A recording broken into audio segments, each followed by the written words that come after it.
Kiss My Chaos, taking stories of trauma into triumph while living life in the middle and everything in between. All views are expressed solely of the host, guests, and for entertainment purposes only. You don't like it? Well, you can kiss our chaos. Here are your hosts, Abigail Dark and DT Hudson.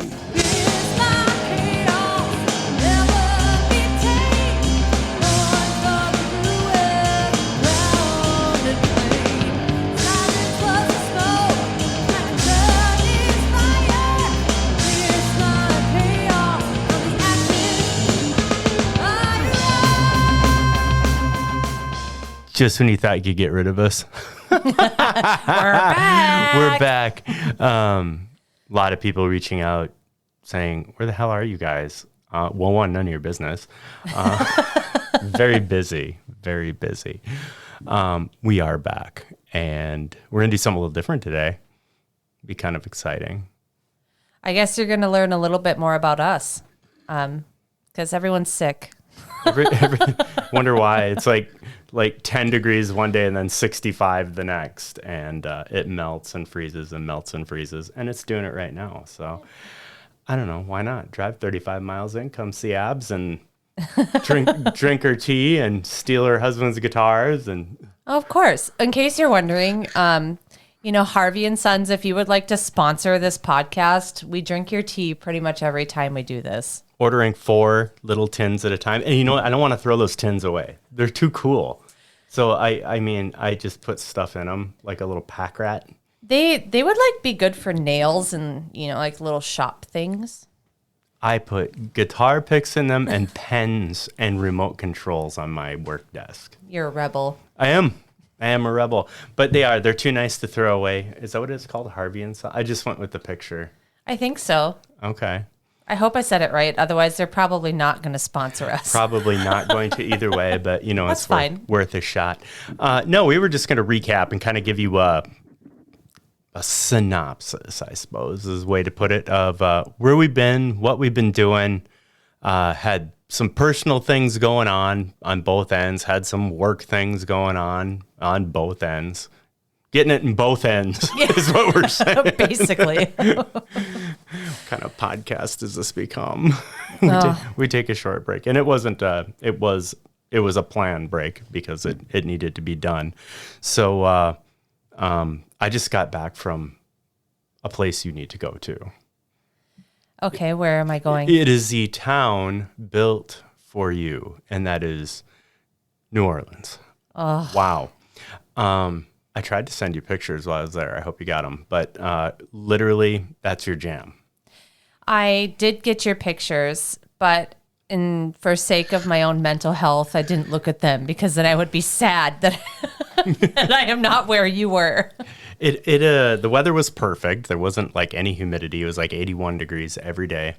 And, I've kind of come out of my shell over the years because I was the guy that stood in the back, don't bug me. Now I got to be up front. So they had these street performers out there, these dudes from New York, and they're break dancing and stuff. I'm like, I've always wanted to see this, right? I mean, I grew up in a small little town. I've got to see this my whole life. Well, I did not realize that when you get up close, you become part of the show. So I quickly became part of the show, not realizing it. And every single person standing next to me, we had one common trait, and that was our ethnicity. We were all white, and these guys were all black.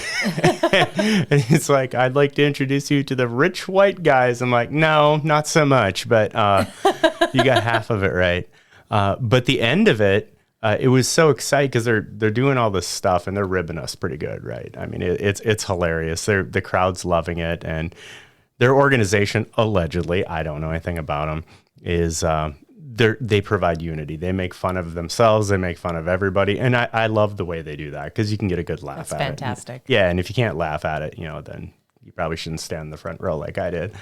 But the grand finale was there were 5 of us, and apparently they kept saying the one guy was going to jump over all 5 of us. I'm like, there's no way. There's no way. The guy jumped over all 5, did a flip over all 5 of us and landed. I think he clipped the last guy just a little bit, but wow. But earlier that day, and Ron, You are the largest Asian man I've ever met. Hilarious. And his wife, Cindy, wonderful couple we met there. And he wanted to be out there too. So here's this 6'2" Asian dude. And he had to stand right in between me and my friend Chris. He's like, I'm going to stand here. These are my friends now. And he's like, no, dude, you're too big. He goes, that's the first time anybody's ever told me that. But yeah, ultimately the guy literally leaped over 5 of us doing a flip.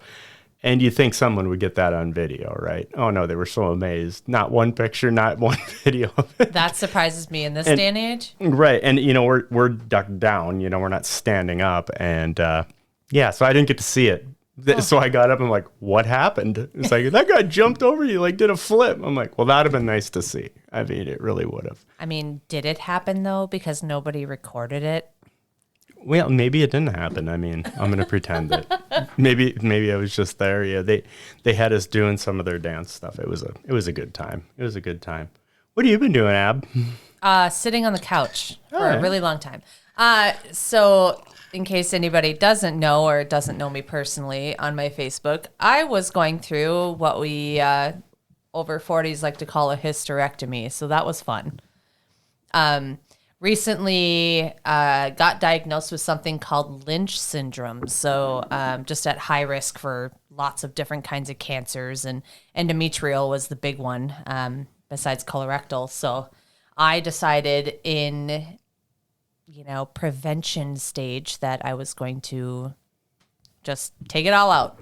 And I did. And so I was on the couch for like 6 weeks. And we were really ramping up to my triathlon stuff. I was really ramping up. I was doing great. I was just getting underneath 10-minute miles and really working towards that Olympic triathlon that I'm doing this year. So, but yeah, it was a mental game. But after it was said and done, it was, just some relaxation time, which is why we couldn't do this, because I couldn't sit upright. So that was kind of hard. She's upright. You have to trust me. She's upright right now. I'm upright now. She's sitting in the queen's chair right now. Actually, I've got my head cranked like this so I can look at it, because I didn't bring along enough. Well, I did bring along enough cord. I was too lazy to take it out of the box. But no, we figured out our guest tonight came down with some illness, so we figured we would just hop on, as they say. Yes. And just kind of cover some things that have been going on. A lot of weird things going on in the world.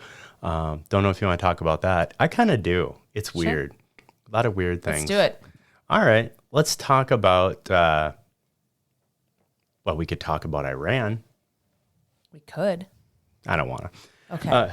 That sounds hard. I'm like, I don't really know a lot about that I sort don't of thing. either. I tried not to pay attention. I don't either. I just hope all that gets over sooner than later. Right. Sounds like the police chief in this town retired. They have an interim chief, and I think I do know him because he had just started when I had left that department. Now I feel old. I'm old.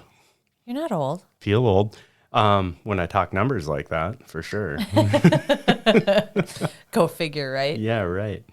But no, what's going on in, like, you always have the pulse of like the local area. Are there any like events coming up around here or anywhere that you've heard of? Anything new and exciting? I think some of the ones that I've been involved in most with work, Gigi's Playhouse is having their annual event, their gala, which is coming up very soon. What's that?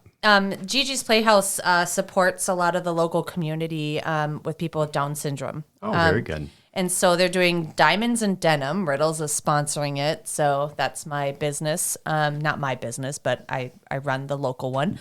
And we're kind of ramping up for that. I got my girls at work are pretty excited for it. We're giving away a 2-carat diamond. So that should be kind of cool. Yeah.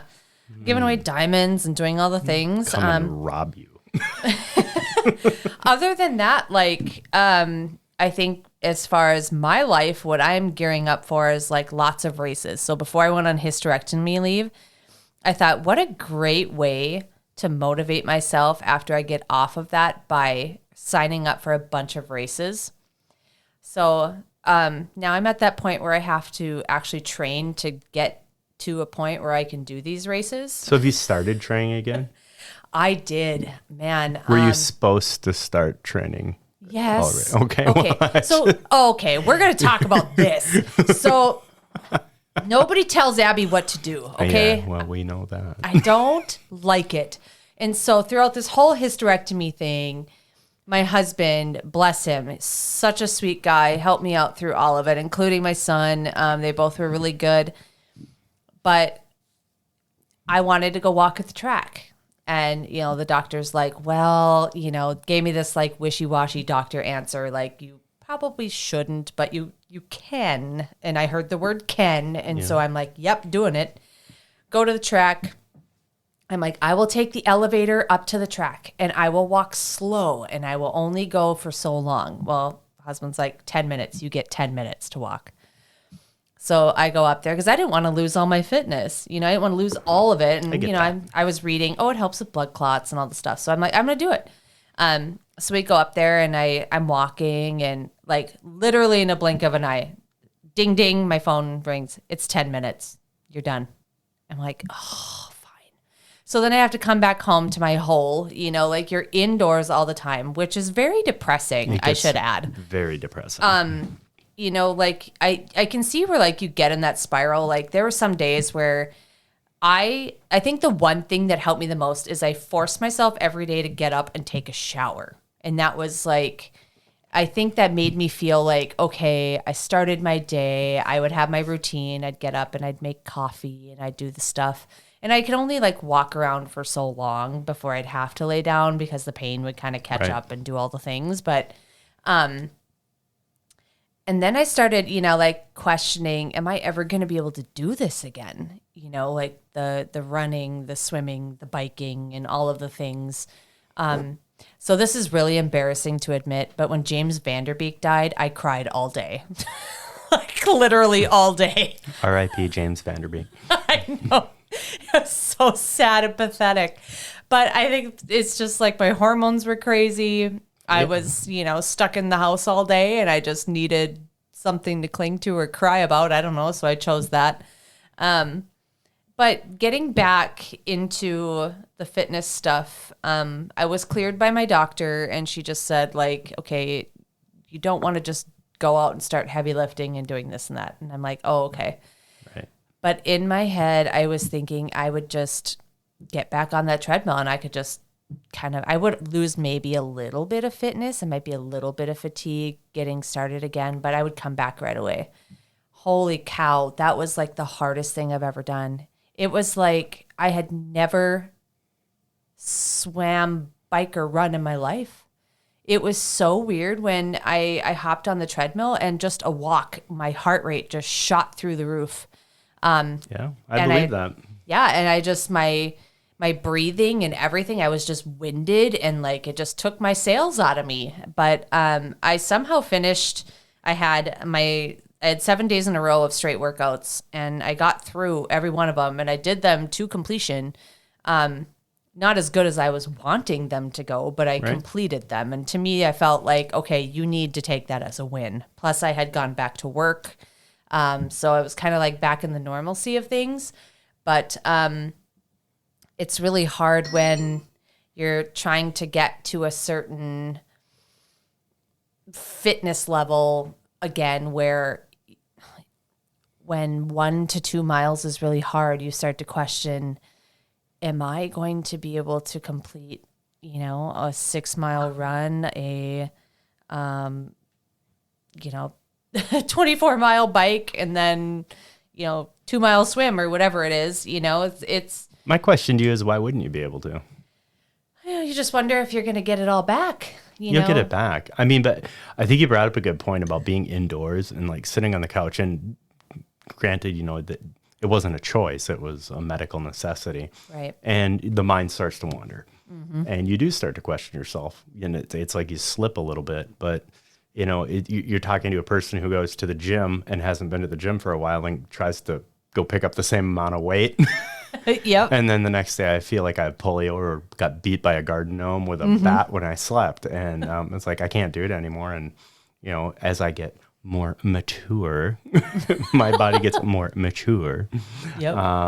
Yeah, it doesn't respond the way it used to. And, yeah, it's a crazy thing. But you know, to me, it's almost like you're making your own path again. And I guess if there were mistakes made in your initial journey when it comes to fitness and many other things, well, you've learned from that. And it's not shortcuts, it's efficiency. And it's giving yourself grace. You know, I Yeah. removed a major body part and had major surgery.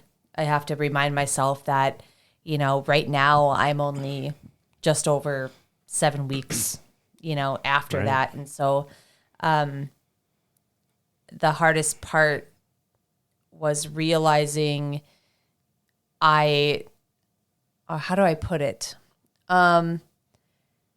That I can't recover like I had before. Right. It's a weird feeling. Like I was so sore. My hips just hurt. Of course. Everything just hurt. Like my whole body, top to bottom. And it was like I would have to like roll out of bed to get I do to the that now. gym. And I'm like walking to the treadmill and I'm looking at it like it's this like doom device. Like, oh, I don't even know if I want to get on this thing, you know? And then I'd start and then eventually like my limbs would kind of figure it out and like started stretching and doing the stuff. And it got a little bit easier. But I think week after week, it's going to improve. And I think that's even with, like you said, more mature people. Yeah. You can't recover as quickly, but I think it's like only when you're first starting. Your body just adapts and figures it out. Amazing what a body can do. And especially when it's, I'm not going to say forced to do it, but when it's been conditioned in the past, it's like it relearns and you learn, you know, and the mental aspect of it as well is like, you know what, I can do this. It's getting over that when you're sitting in lethargic, you know, and the mind wanders. And I sit, not lethargic, but I sit a lot just to think. Overthink maybe. Nothing wrong with that. No, but I you get to a point where, you know, you're at a crossroads. You're like, either you're going to do it or you're not. And you decide to do it again. So good on you for that. I mean, you can go the other way. I think I have to think, like, I joined Brandon Shield Racing, and I think that was it was a really good mental thing because I got to see other people racing and, like, cheering each other on and seeing other people that were injured that are coming back and doing the things. And I just had a conversation with him because I was feeling really down and out because my last run I was in, if anybody here is a runner, you understand, I was in zone 5 for like most of my run. And this is supposed to be an easy run, right? And it was a jog. It was a jog and a walk. And it wasn't even the length that I would normally jog. But he was like, just do it slower. Just do it slower. Yeah. But do something. Yeah, jog slower and walk. He's like, I'm like, but I'm not even like, I'm at 11, 12 minute miles. And he's like, Abby, a lot of my professional athletes are like 11, 12 minute miles when they're doing endurance running. And that hit me because I always had envisioned that these people were doing 20 to 50 miles at like 7 to 9 minute mile paces, but apparently they're not. And in my brain, I'm thinking I'm inferior because I'm not getting to those points, you know, as just starting to run as a 40-year-old woman. Like it's irrational thinking, but to me, I'm like, I've always wanted to be the best at everything I do. So maybe, right. Well, maybe that's the educational aspect of it. And, you know, use the term race. And I know they use the term race, but who are you racing? You're racing against yourself, right? I mean, oh, absolutely. Yeah, this is a competition with yourself, which for you, knowing you, how I know you, that's a lot of competition. Mm-hmm. But, you know, getting back to the mental aspect of things and, you know, allowing yourself to heal. I mean, you will come back if you decide to come back. And it's also a, you know, I went through it with my wife too, with the hysterectomy, and I don't want to get into it with her sitting here because it's hers. Yeah. But, you know, some of the things we talk about, and I think talking about it with a significant other, spouse or whomever, even a family member, if that's who you're living with, there are some considerable changes that happen. And you think about what your body's trying to adjust to just on the hormonal level, along with the physical level, and, you know, go along with the physical getting into shape, getting back to where you were, just the healing portion itself. Your body's trying to do that too. While you sleep, while you eat, while you're on the couch, while you're walking, it's still trying to heal 24/7. And that takes a lot of energy. It does. I had a lot of realizations while I was sitting here and on forced rest. If you're an overachiever type of person, you're always like looking to the next thing, to the next goal. Yep. What am I going to do? I think mentally, I like recognition. I'm one of those people. I enjoy, hey, yeah, good job. You're doing this and this. I'm one of those, I like that. And I was always looking for the next thing to like bring something else to the next level. But in my realization of rest, I was like, wow, I have this syndrome now where stress can cause a lot of health issues and factors and all these things. I'm like, I don't want to be stressed out anymore. I'm like, I don't want to feel like I'm constantly trying to grasp at something. So I came to the realization that this is the year of no.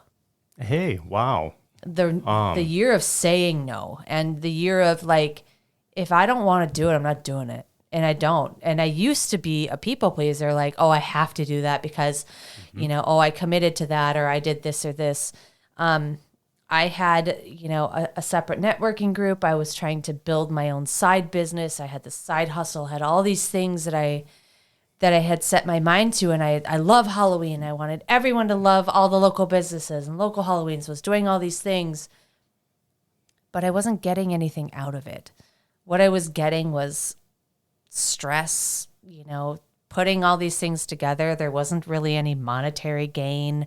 And I started to kind of dread Halloween a little bit, and that scared me. Yeah, you don't want that. No, it's like it's my passion. It's my favorite holiday. Everyone knows that I'm obsessed with Halloween, but I was given another opportunity to do something on a large scale, and that was the hardest thing I've ever done, because that was my dream. That was to like put on a huge haunt, big dreams. I've always wanted to do that, and I had the opportunity. And then I realized in order to do that, I would have to push myself to the brink. Like there would be no time for anything else other than these side projects and all these things. When in reality, the most important thing in my life is my family. There you go. And my son. And my son, doesn't get my attention because of my side things. I was thinking in my head of all the times I was like, nope, I have to go do this. Nope, I have to be here. Nope, I have to go here. And then I turned around and he's 9 years old. And I'm like, holy cow, where did that time go? Doesn't go back either. And it doesn't. And so I say this to all the overachievers out there.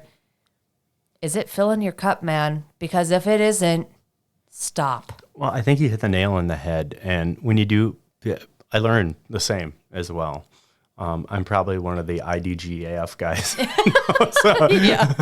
But in the same token, it's a little heartbreaking to see some newer people, work-wise, wanting to achieve and make a name for themselves. And I think that's great. Good. But they don't say no. And they just continue to pile it on. And they're so stressed out. No matter how hard they try and whatever their intentions are, it starts to become half-assed because there's not enough time. And when we started our nonprofit, my biggest worry was always money and people. And those are the two things I don't worry about. They come. People are good. People are generous. It was time, and it still is time. Getting time, other people's time, being respectful of that time, and respectful of your own time. And I'm glad that you said family, because at the end of the day, you go home. And that's what you got in the end. It's a great realization. And so I just decided I'm going to put more focus into that and into my family, and instigate more of our, family movie nights, all the other things that we can do to try to just be able to spend more time together and to enjoy it and enjoy each other. And who knows, my son's getting older. He wants to do more things like Taekwondo and swimming. Well, that's another fun thing we could talk about. Parenting. Okay, so if you know me, I'm not a quitter. I don't quit anything. I'll do it until I fall off a cliff, if I start something, I finish it. If I don't think I can do it, I say no. But my son started swimming, and he was, he's a great swimmer. He's a good swimmer. He tried out for the swim team. He made the swim team. He was so proud, and he was in the bronze. And then the coach was like, okay, yeah, we practice 5 nights a week for an hour and a half every night. And I'm like, huh? Right. I guess, stupid parent, I didn't think to look into that and to see like what the commitment was. But he made it, so he was proud. And I said, okay, well, can we start with 3 nights a week and just kind of see where it goes? And I don't want to burn him out on it right away. So we did. We started 3 nights a week. He was swimming. But, oh, man, these kids were swimming circles around my kid. And you could just see the confidence, just his soul got sucked out of him. And I was watching it happen. And he came up to me at the second practice, and he's like, I want to go home. I'm done. I don't want to do this. I don't want to. And I'm like, what do you mean you don't want to do this? He's like, I am not good. I'm not like these other kids. I can't swim like that. I'm tired. Normally he goes to bed at 8:00. Well, practice goes from 7 to 8:30. Wow. So this is like during his bedtime on top of it, so, and he's just wiped. He's not a great eater. He's picky. We've been trying to build up his calories because I know he's got to eat a lot more in order to do it. So there was a lot of things kind of going on in between. And I said, well, I'm sorry, buddy, but you can't quit. I said, all these kids started somewhere. They were probably terrible at one time too. The coach came over, and she had the conversation with him too, and said, I was terrible. And then I got into the championship, stuff when I finished, and I did really well. And he was listening to it, and man, he's just stubborn. He's just looking at me like, I'm not going to falter. Like, I'm not going back in that pool. And so I was like, coach went away, and I did that parent thing, like, finish the night and I'll take you out for ice cream and we'll talk. Sure. And so that's what he did. Ice cream was the motivator. He went and finished. And we went and got ice cream, and we had a really good talk. And I just said, honey, you got to understand. Like I said, look at Mom. I'm a triathlete in a team full of professional athletes. The first time I did my swim with Brandon Shields Swimming, like, I felt so out of place. I'd never been to that pool. I couldn't even pull myself out of the damn pool. Like, I had no upper body strength by the time I was done with this like pool session, that like I couldn't even lift myself out. And like everyone just like lifted themselves out and like hopped out. And here I'm like, I'll just swim over to the the step ladder over there. Doggy paddle on over there. I just get that little lift thing and pluck you out of there. They didn't have to do that, thank God. But I told them that sometimes it's embarrassing when you start something, but the thing is you have to keep going. You have to keep trying. And I said, I'll never be mad if you try. No. Even if you suck, who cares? Have fun doing it. I said, the only person you need to worry about is yourself. You're doing the swim. You're swimming through it. I said, you want to do triathlons with me, don't you, bud? And he goes, yeah. I'm like, that's why we're here. Just learn to do your freestyle better. That's all I'm asking. And so we came to a conclusion that was what he was going to do. I said, just finish the season out. So he went a few more times. I was in Rapid City for managers meetings after I got back to work and stuff. And I came back, and the next practice, he had kind of a tough one again. And he was struggling with it again. And we were kind of going through the same rigmarole. And then he ended up finishing that practice. And we went home, and we were like, okay, maybe we get you in one Wednesday and you do individual swimming with the coach. So more one-on-one contact type of thing. So you feel a little bit more confident, and you work on that confidence level, and you work on your skill building. And then we'll just do the swim meet practice once a week. So we even lowered it to 2 nights a week, and we thought, okay, well, that will do it. And then the coach told me, like, it's month to month. So, if whatever they want to do. So I'm like, oh, okay. Well, he only has one more swim practice before, so I said, that's fine. We'll just call it after this month. But I'm not going to tell him that. We're still going to finish out the last practice. So I ended up basically quitting for him, but I was just going to tell him he finished the season. But here's the fun thing. So that last practice, like, I don't know if his soul went back into his body or what happened, but like the kid did really well. He, like, his freestyle was decent. He was getting across. He was having fun. He was like laughing and talking with the kids. And I mean, this is probably his like 10th or 11th or 12th practice. I figured by then he would have found his flight. But at the end, he was like, yeah, Mom, I got my confidence back. I did all the things. Like, I thought I did so well. Like, I'm really excited. Like, what's going to come now? Like, I can really do this now. And then I'm thinking, oh, well, that was your last practice. That's sums up being a parent. I think. I felt like such a rotten parent after that. I'm like, oh, good. He finally loves it.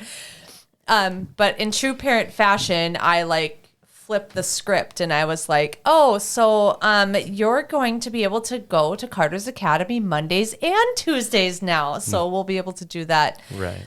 Oh, and he was just stoked about that. Of course. Who wouldn't be? Yeah. So now he wants me to do Taekwondo with him on Tuesday, which is super fun. But I think it's great. I think the key word in that is it's amazing when I have a confession to make after this too. Ooh. I confessed to one of our bandmates the other day. Uh-oh. I know. It's not dirty secret, but she didn't know. I thought she knew, but she didn't know. But anyway, having fun with something, and regardless if there's a beginning and end and you finish it, I think that's the important thing because you can apply those lessons through almost everything you do.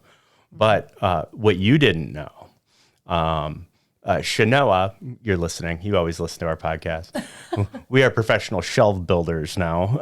Yes, we built some shelves the other day, and we had just a blast doing it. And for the nicest lady too, wanted some shelves, new house, and we were just talking about music and stuff, like you always do. And yeah, I'm like, it got me thinking when you were talking about your son's swimming. It's like that first practice that we ever had as a band. I had never played bass before. Oh, really? No. Had never played bass. Went and bought a bass guitar, trying to learn some stuff. And she's like, you're effing kidding me. I'm like, no, I didn't. And I was like, oh, well. So, but, and you learn from it. And then either you're going to learn to love it or you'll just naturally love it. And I'm like, man, sure is nice just hauling a guitar around instead of a whole drum set or keyboards. And right. Like, sure is nice just plugging in. I'm like, hurry up, being that guy. And kind of fell in love with it and haven't it gone back since. Matter of fact, it got me playing guitar again a little bit. I'm not a great guitar player. I can play some chords, but enough to show someone how to play some chords, but have fun doing it. It's always a challenge. But that first night, it's like, oh, listen to that lady sing, which was you. Listen to those guys play guitar and listen to that woman play the drums. It's like, what the hell am I doing here? We were happy to have you. But it was a great thing. And not only do you fall in love with doing that, you fall in love with the people too. And that's that kind of way it sounds with your son. All of a sudden he's laughing and joking with the kids. And it's like, hey, you know what? I found a little niche in life here. And there's always ups and downs with it. There's going to be, there's injuries, there's things like that. I don't get injured playing bass. Sore neck every now and then. But yeah, of course. But I did. I fell in love with it. Now I went a little ridiculous with buying bass guitars and guitars. But that's my thing. I mean, I could be doing a million other things. I could be sitting in a bar. I could be, doing things that are destructive. But, there's just something about music for me, not only therapeutic, writing it, playing it, creating it, learning it, because you'll never perfect it. But when you actually get to the point where you just say, screw it, we're playing, and we're playing in front of people, and you've got this thing that used to be a tree with metal on it and electronics, and people are singing along with you, and they come together. They're not, well, they fight every now and then. Depends on where you're at. A couple extra shots. Yeah, it depends on where you're at. But you know what I mean? Say you're just doing like a duo at a pub or something like that where people are just chilling out. I mean, and they're enjoying themselves. It's like, hey, I'm part of that. They don't even know who I am. But, you know, you get that this weird bond with people, and I fell in love with it. And I fell in love with the people. I fell in love with the people I play with. Not in a weird way. Not in a weird way, Pat. Not in love with you that way. Well, it's nothing better than that feeling of when you're just jamming and like screwing around, and then something comes together. You know, the song just starts to make sense, and you get that, like, it was in rhythm, it was in time, and then you got it flowing. It just has that feeling. I do miss that, and I'm hoping we can actually get together again next week and, like, you know, make more music. I got some bad news about next week. Oh, next week? No, we're probably good next week. Oh, okay. We're probably good next week. The week after, probably not. And hopefully that's the end of the debauchery that's been going on in my life. So Right, because this week we can't, because, yeah, my husband's gone, so. right, Yeah. right.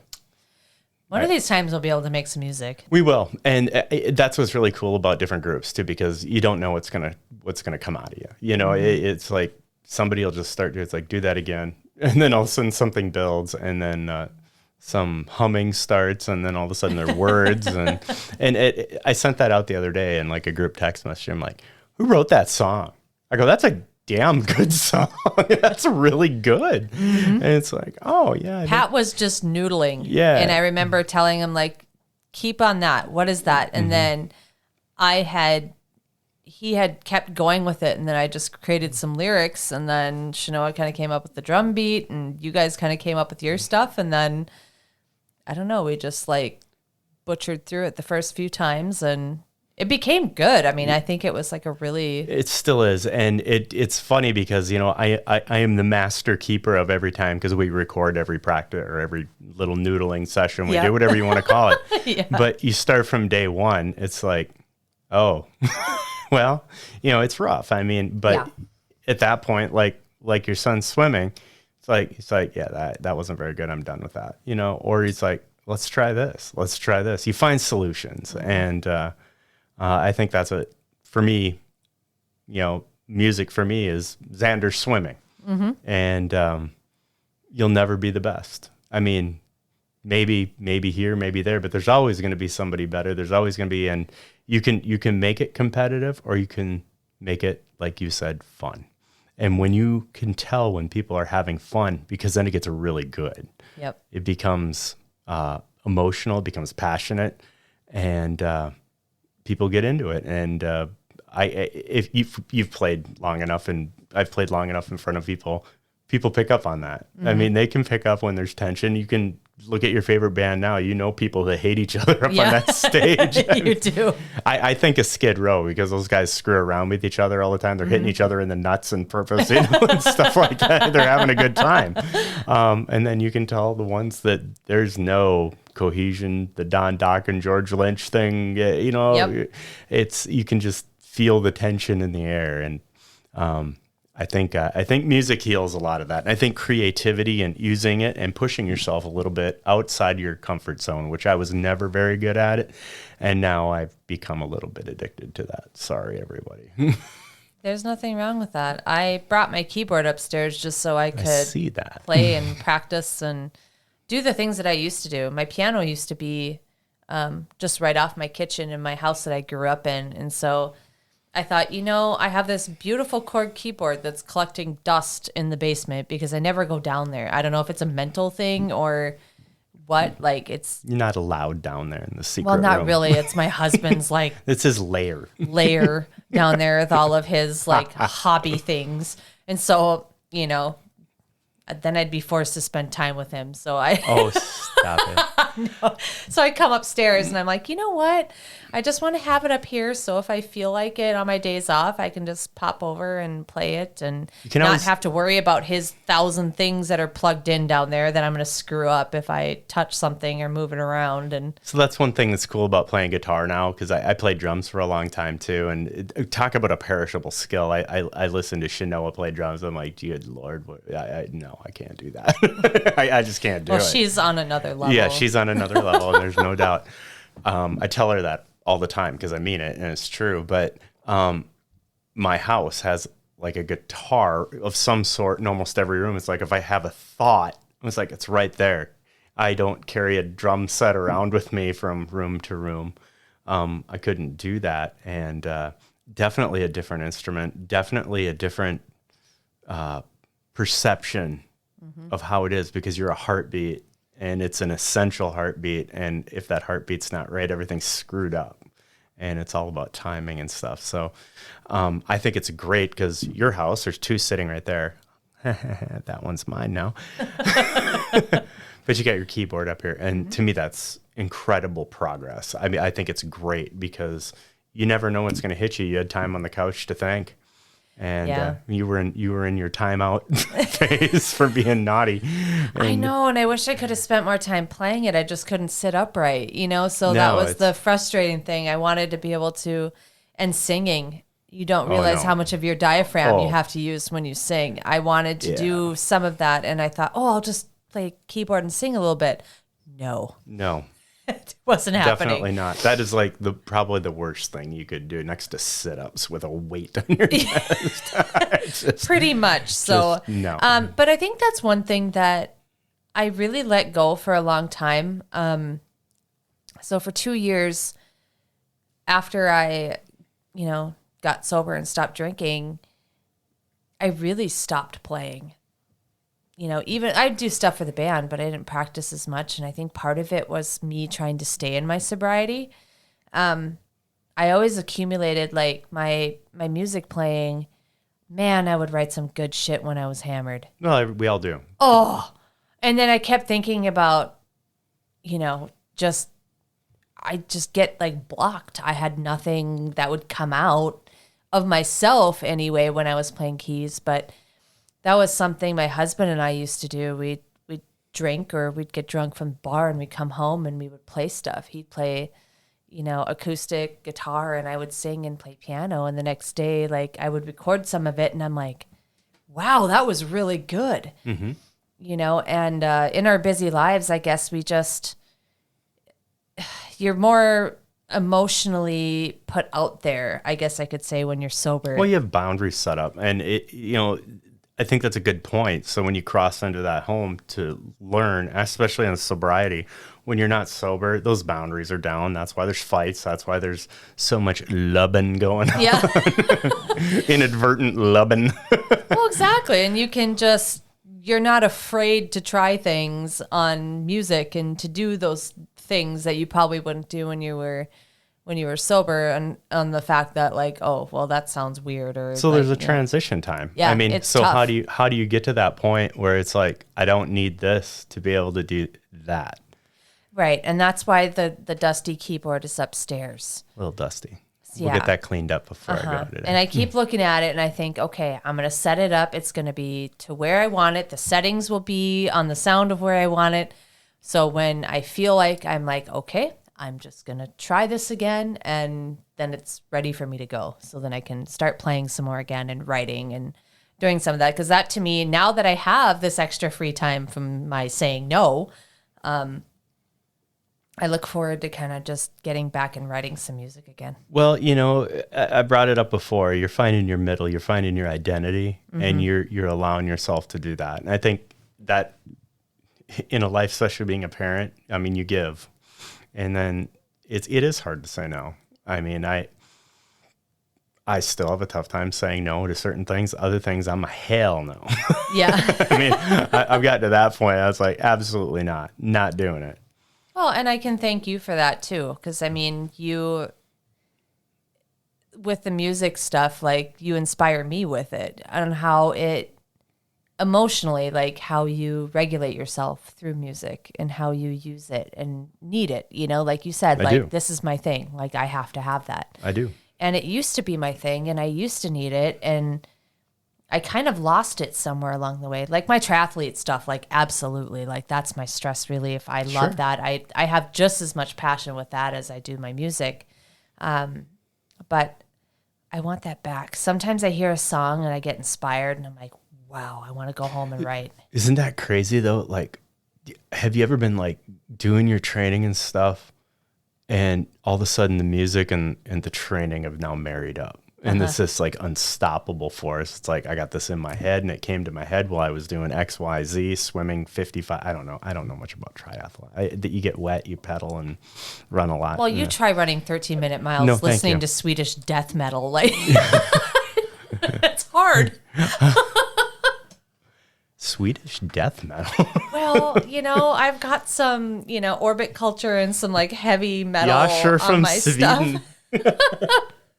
And so I listen to heavy metal when I'm running. I'm not listening all right. to like Fleetwood Mac, you know? So No. I cannot physically, I don't know if anybody else has this. I cannot run against the beat.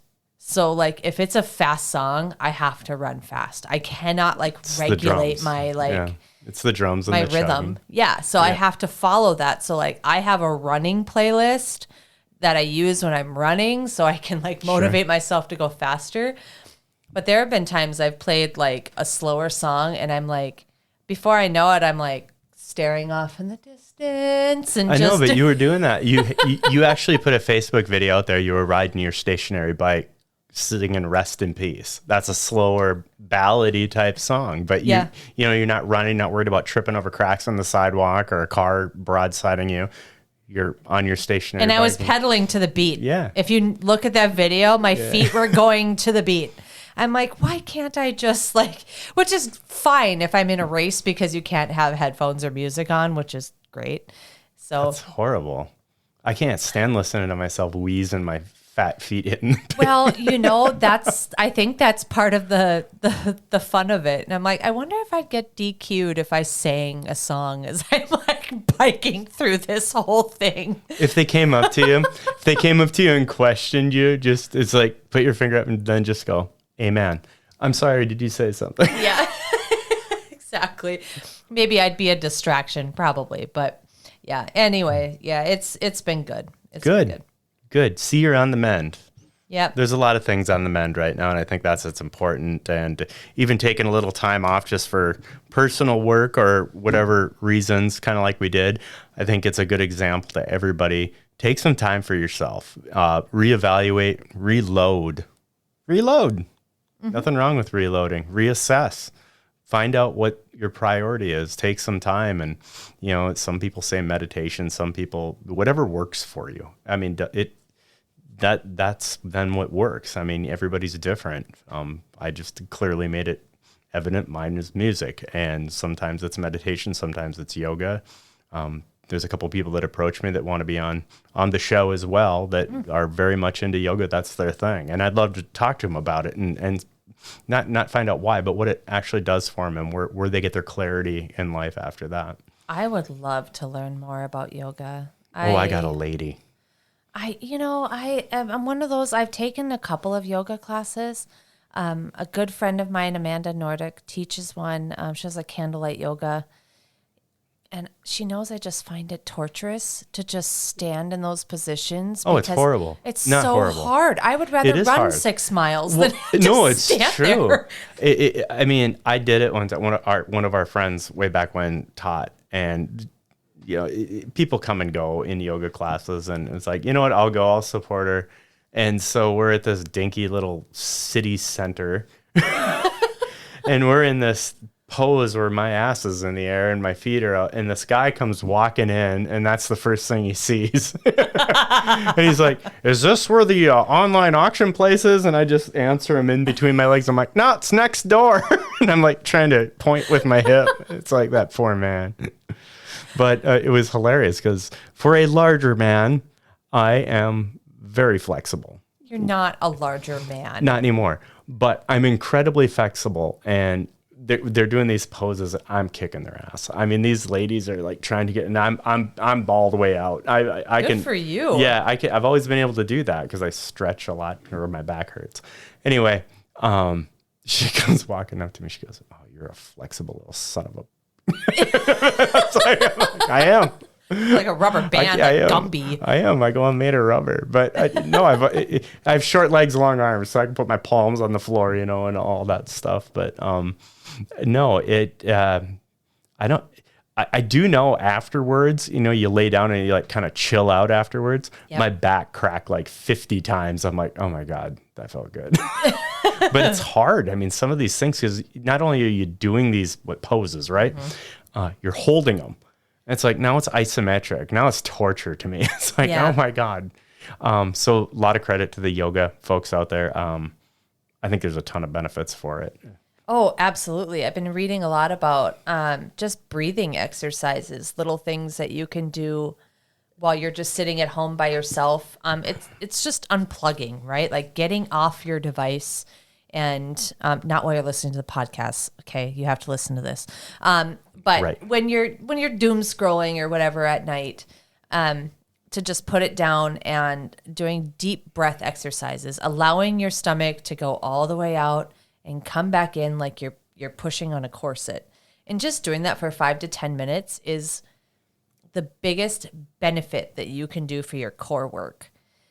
So many women nowadays, when they breathe, they're so used to like having a sucked in stomach, like they unintentionally will tighten their stomach as they're walking, as they're doing things throughout the day, as they're sitting, things, and it affects the way that you breathe, and it affects the way that your body reacts, especially like if you're doing triathlon and other things and you're just not getting those deep breaths, those deep guttural breaths, and they do help with lowering your cortisol. So your cortisol is constantly high. You're not getting that breath work. Your brain isn't getting the oxygen that it needs. So I've just spent like 5 minutes a day in the morning after I get home, after my triathlon training, and I just sit in the dark with my coffee and I just breathe and just do the breath work. And I can't even tell you how much of a mood stabilizer it is throughout the day. I would assume some people would even compare that to meditation.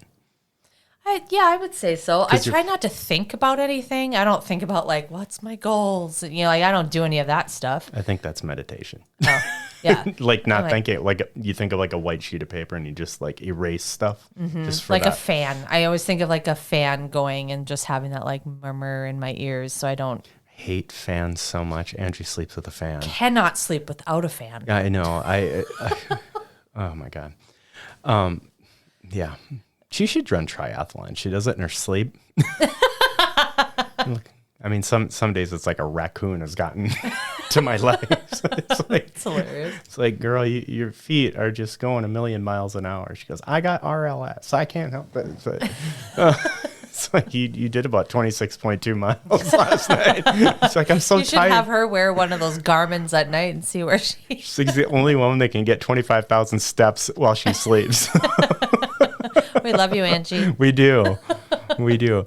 Come and check out her estate sale in Detroit Lakes, the 9th through the 12th. Is it the 9th through the 12th? Yeah, 9th through the 12th, I believe. So we just did the ad. She's doing a little estate sale, especially if you like clocks.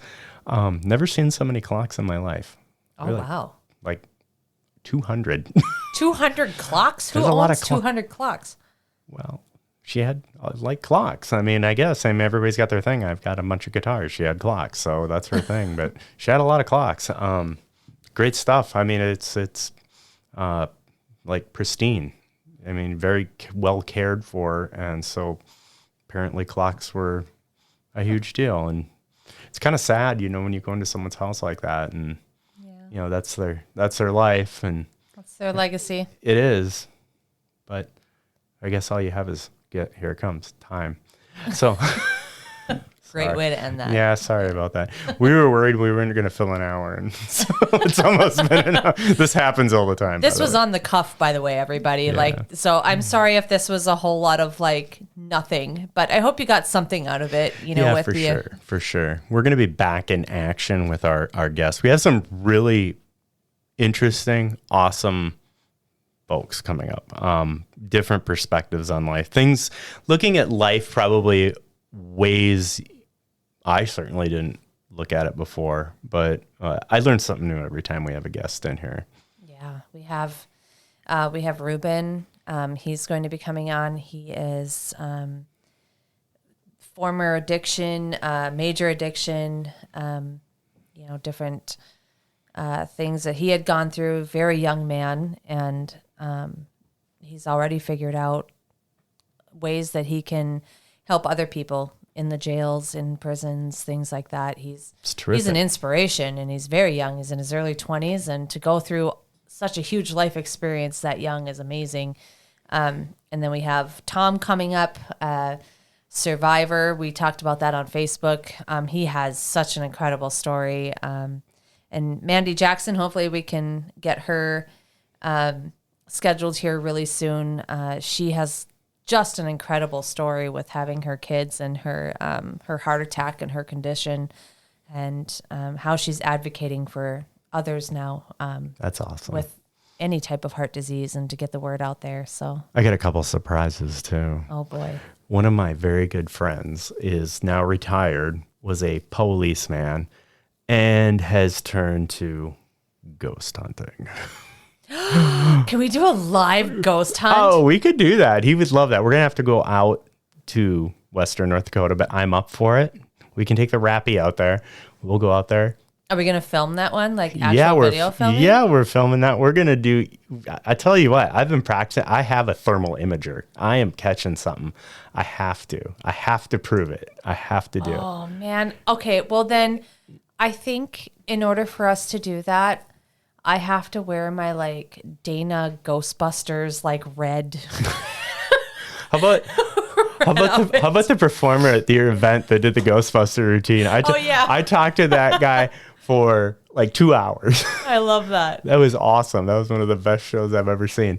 But no, he's a cool dude. He's been doing it, and he's going to talk about some of the paranormal and unexplainable things he saw as a law enforcement officer, and now has gone into a group, and it is in the reservation area in Western North Dakota, and there's so much, not only folklore, but so much spirituality there. It's you learn a lot. You learn a lot about the culture, and you get corrected a lot. I've been corrected a lot. I think that would be fantastic. I think we should do more ghost hunting. I think we should be. Maybe we should just do ghost hunting all the time. There's a lot of ghost hunting podcasts. But I will tell you this. I've had some experiences myself. I know you have. We talked about it briefly, and very interesting. And it would be interesting what I want to do before that one. We'll put it out on our Facebook page. I want to hear some of your stories. I think it would be really cool. And you know what? Throw them out there. I think it would be fun to just read some of them. Oh, yeah. While we do this, because some crazy stuff. And when I was a local cop here, I had a couple things happen that will not erase from my mind. And I was with some of the most stoic people when it happened. And like, let's get the hell out of here. We're not staying around. Oh, there's so many great haunted areas in Fargo. Just from doing simple research, the Screaming Woman by the train. There's so many. What? Yeah, that's a folklore one. By the train. What train? The train tracks. The Screaming Woman in the train tracks. I don't know what you're talking about. Okay, well, look it up. If you Google it, it's the a thing. Screaming Woman. Uh-huh. Like people have seen her or just hear her? Hear it. I don't like that. Well, I'm always the critic. Like, well, maybe it's the train stopping, Oh, you're going to be the skeptic? I'm the skeptic. Oh, that'll be fun because I'm not. I'm the Halloween lover. And you would think that I am like all about the ghosties. Well, I'm like, I look at him like, that's not an orb. That's a speck of dust. Okay. I'm that person. I do that too. I'm not the big orby person, but there are certain things you just cannot explain. I mean, the house that we live in, there are family members that won't stay at our house. So there is that. But the weird thing is a lot of that, like events, let's call them events. Sure. After my son grew up and went and started his own life, and all of his friends weren't there, and my nieces and my nephews weren't at our house almost every day, like stopped. Huh. Not stopped. It's just like one night, maybe a year now, versus like a lot of weird things going on. Sure. But that's a 126-year-old house too. And I don't think I've ever, I can't say that I've ever like physically seen a ghost or like had that like major experience. I just remember one time when I was younger, the only time, this is the one that sticks out. I was home. My parents were in Vegas. My brother was watching me. He was older. He's 8 years older than me. And he was in his bedroom down the hall. And of course, like my parents were gone. I think I was like 10 maybe. So I was sleeping in their bed because they have the more comfortable, like big king size bed. So I was going to stay in there. And I'm reading my book. And then I heard these two kids in the hallway saying like, go get it. And I know I heard it. I know I heard the voices and I heard footsteps. I got up. I went to my brother's room. He's in there. He's snoring. So he's like out, right? So I didn't hear anything after that, but I definitely slept underneath the bed because I know I heard something. that is the worst place to sleep. That's where they hide. Well, and then I found out my old Victorian house in Newland, Minnesota is an old historical house, and it was an orphanage. Yeah. Way back in the day. So I actually did like Google it down the road, like looked stuff up.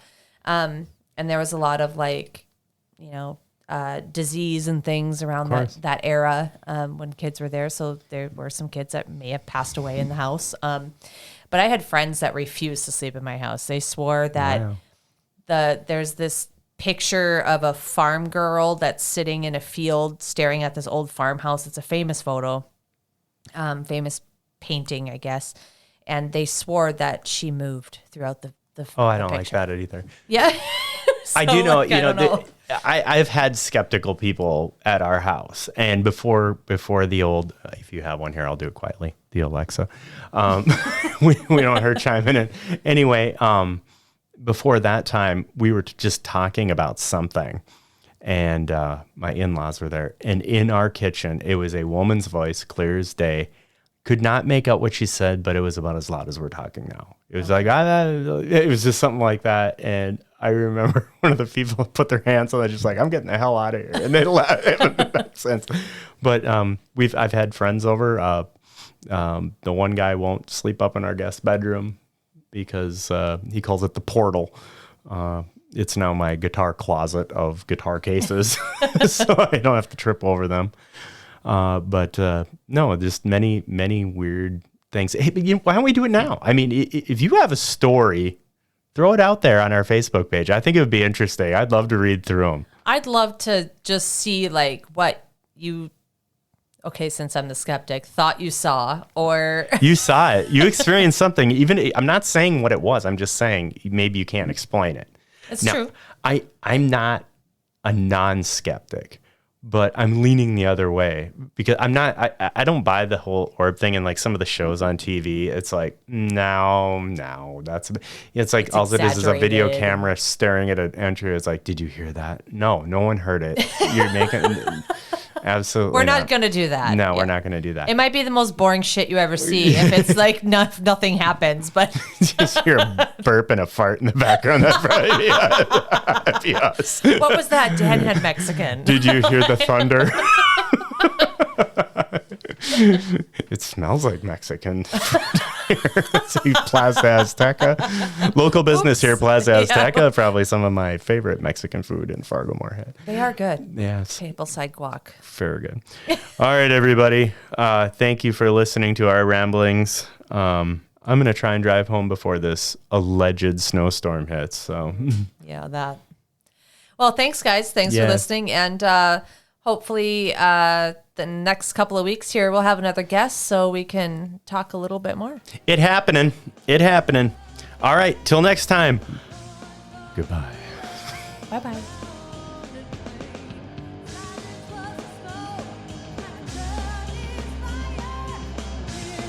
You've been listening to the Kiss My Chaos podcast. Stay tuned for our next episode, where we speak with some of the most intriguing people about their journey from trauma to triumph. If you find yourself in mental crisis, please seek professional medical help immediately.